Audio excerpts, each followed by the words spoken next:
saying I'm going to congratulate 20-year-old Kane Parsons for directing one of the biggest box office hits of the year so far. And I'm not saying that as if it's like steamrolling the box office, but it did open to 81 million domestically here last weekend. And it is also A24's biggest opening.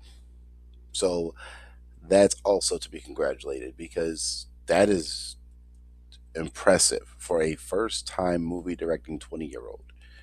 He deserves all the credit, all the respect because it is his film. He owned it, he rocked it, he made it. And now, I had no idea this was a YouTube thing until like maybe 2 weeks ago. I think it was about 2 weeks ago, and I found out, oh, this is a thing from YouTube. Okay, cool. And so many people on the internet were like excited about it. A24 got their hands on it, and I was like, well, this could be fantastic if A24 is involved. And I could say it's good. It doesn't leave any easy answers, and I think there's probably room for a sequel, but we'll go into that. So I do like the fact that Chiwetel Ejiofor is a star because he's honestly one of my favorite actors of the last 20 years. He just always gets did dirty. So whoever his agent is, need to kick him in the crotch. But this movie follows a character named Clark, played by Ejiofor, a struggling furniture store owner and a former architect who discovers that there's just this mysterious doorway just hidden beneath his store. And beyond it is what we just recently said it was the Backrooms. And it seems to be like this endless labyrinth of like empty, abandoned rooms and like some kind of weird reality. So, in my opinion, I think it's another dimension. It's not stated that way in the movie, but I just kind of got that impression like some kind of poltergeist, Portal 2 type thing. That's kind of what I was getting off of it. But he kind of like keeps going deeper, right? And there's like this reality and illusion thing that kind of starts to happen. And eventually he tried to bring his therapist in it, Mary, who is played by Renee Rensive, who was literally hot off of an Oscar nom for sentimental value. And she kind of starts to become involved. But it's not really till like the end. And it just gets unsettling. Pretty much the second Edgifer steps through that door the first time, everything's off after that. Like it just the entire time he's in that back rooms area, I was so uncomfortable the entire time. like,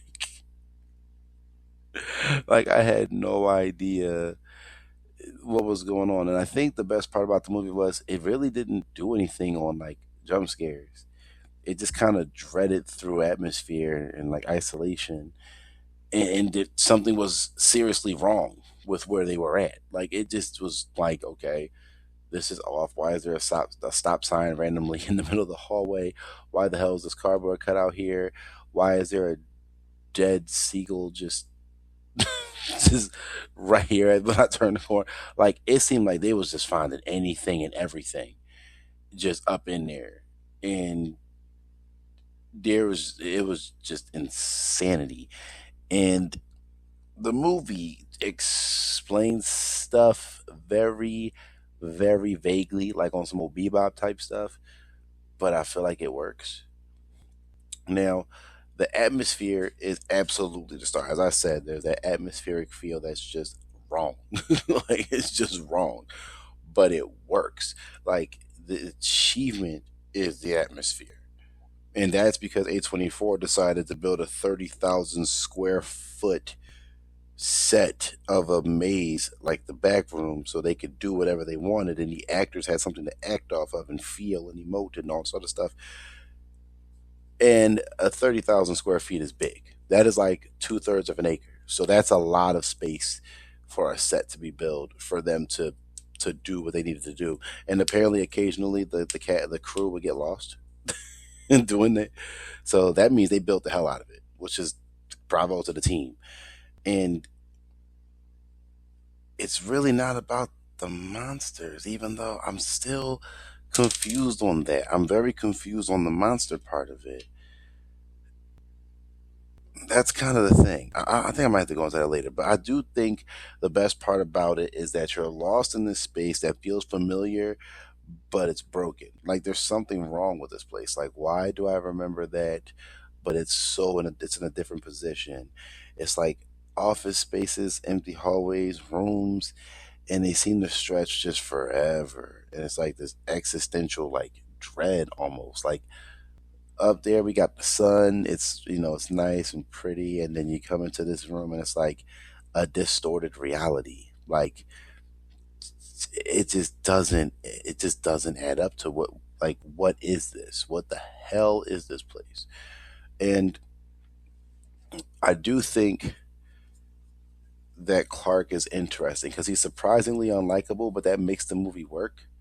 And also the fact that he is not a normal horror protagonist. Like he's dealing with this like failure, regret, really not understanding anything about his life, just like his life is going nowhere, kind of like this existential crisis type thing that he's going through.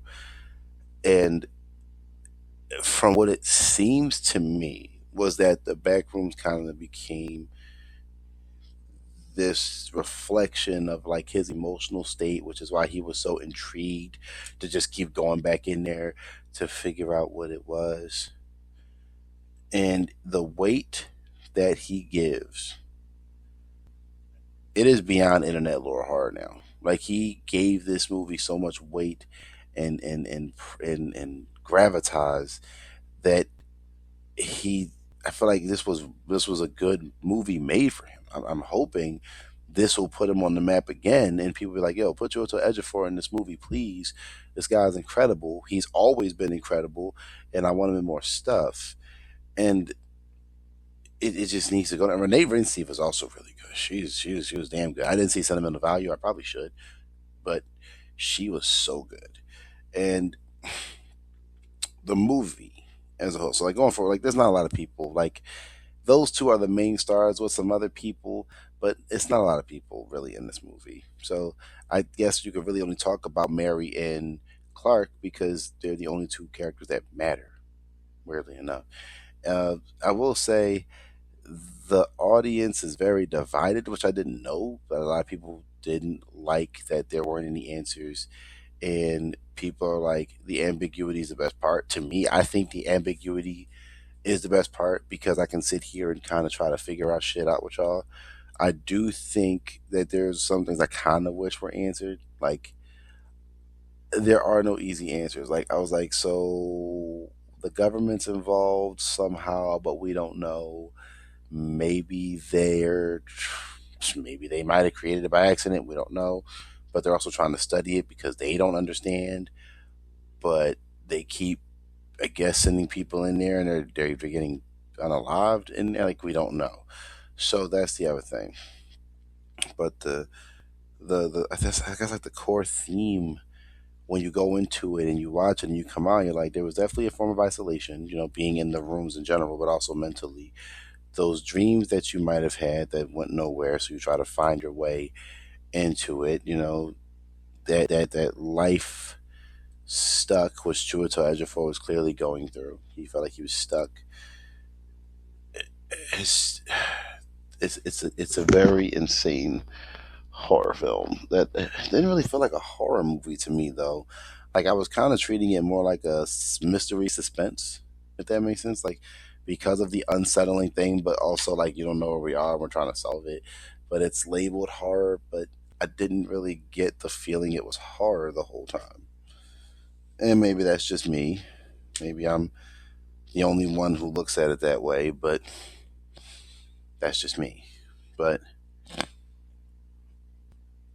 I would say that it's not really a conventional horror movie. Like jump scares, monsters, action, all it's not really what you think. But if you want a horror film that's built on like this atmospheric psychological discomfort, which is something I seem to really enjoy more, it's one of the most creative internet concepts probably ever adapted.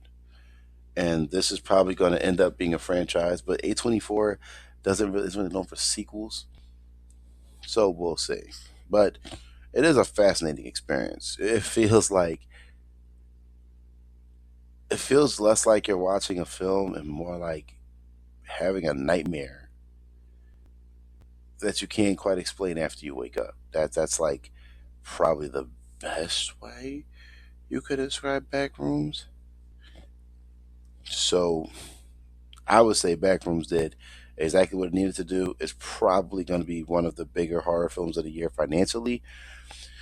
So that's a good thing for A24 and the director Kane Parsons. But I think I'll leave it here. If you guys know anything, let me know down below. If you guys have any answers to this, if you guys don't, that's also okay. You can still hit that like button for me. Subscribe for more if you haven't, and I'll see you on the next one.